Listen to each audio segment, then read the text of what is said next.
とりあえず、普通に歩く。鳴き声でしゃがむ。双眼鏡で追う。しゃがんだまま、おもむろに進む。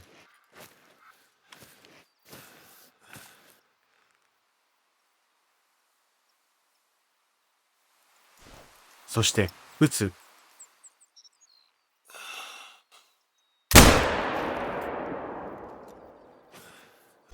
はい、エブリバディ。今回は、序盤における狩りのヒントとコツを解説します。目的と状況によって、様々な狩り方ができますが、ミッションをこなしながら探索するための手軽な狩り方です。狩猟で言えば、単独の忍び猟になるかと思います。あくまでも僕個人の狩り方ですが、初めてのマップではいつもこんな風に狩っているので、初心者の方の参考になればいいなと思います。それでは、出かけましょう。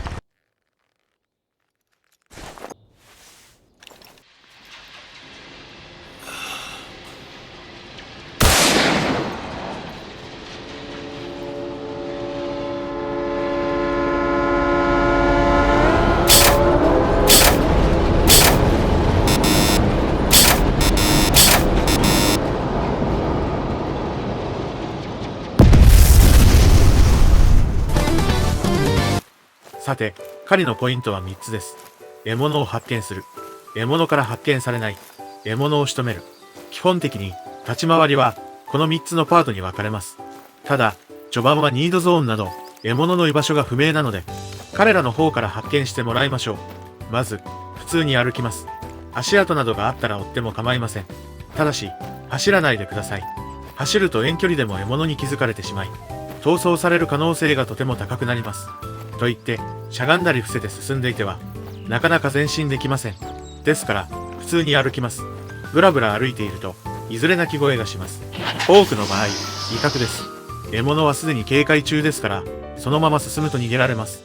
なので、即座にしゃがみましょう。獲物がこちらに気づく原因は、大半が音です。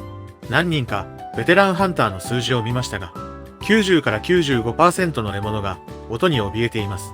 立ち止まるだけでも良いのですが、獲物から見えにくくするのと同時に、これから先は騒音を減らしながら進むため、いずれにせよ、しゃがむことになります。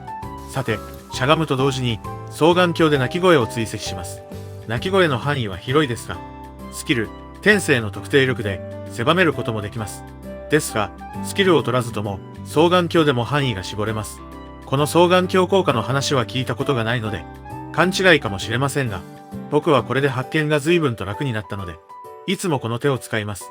方向が特定できたら、しゃがんだまま進みます。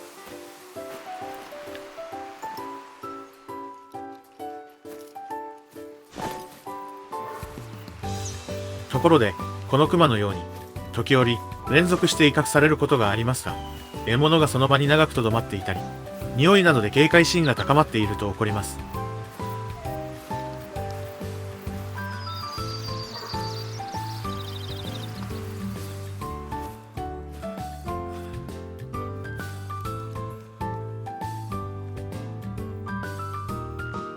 このクマは運よく冷静に戻りましたが、逃走に移ることも非常に多いです。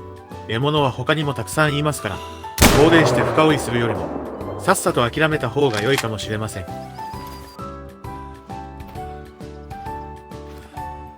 さて、守備よく獲物が見つかったら、横から肩の後ろを打ってください。すると、多くの場合、肺に当たります。肺は、一番簡単な致命傷部位です。ブロードサイド、つまり横から、ビハインドザショルダー、つまり肩の後ろを打つことは、実際のハンティングでも非常にポピュラーな方法なので、最初は無理せず基本通りで良いと思います。心臓などを狙うのは、倍率の高いスコープを手に入れてからでも、遅くはありません。藪が深くて獲物が見つからないとか、いるにはいたが、向きが悪い場合には、コーラーを使うのも良い方法です。とはいえ、対応していない獲物も多く、また多くのコーラーを持ち歩くのは荷物になるので、慣れてくると出番は減るでしょう。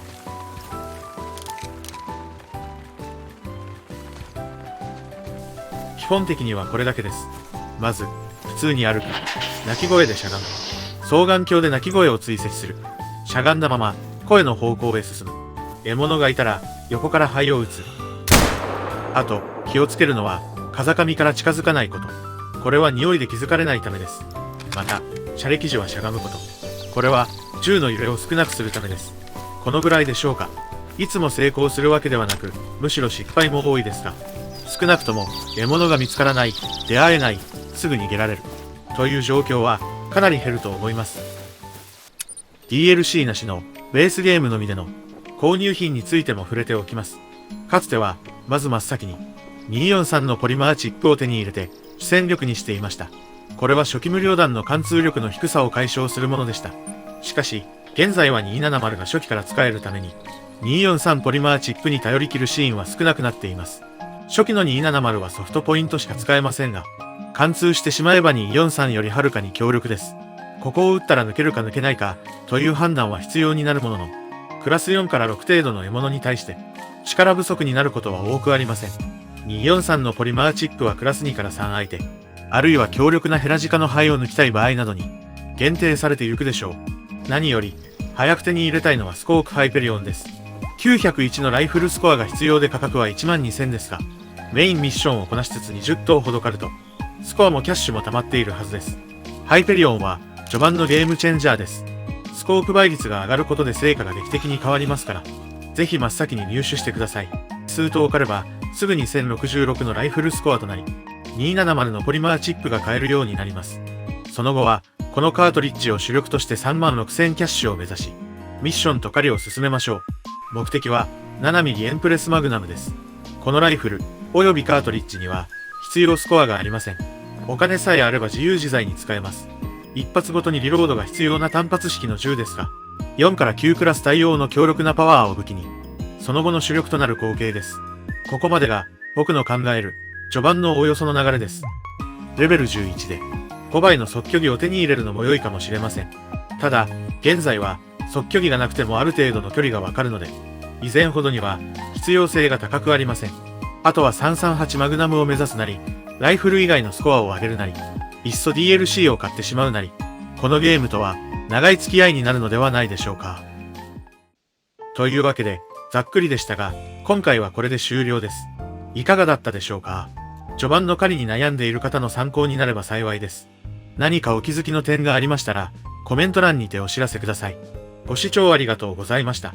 では、良いハンターライフを。ゴッドスピード。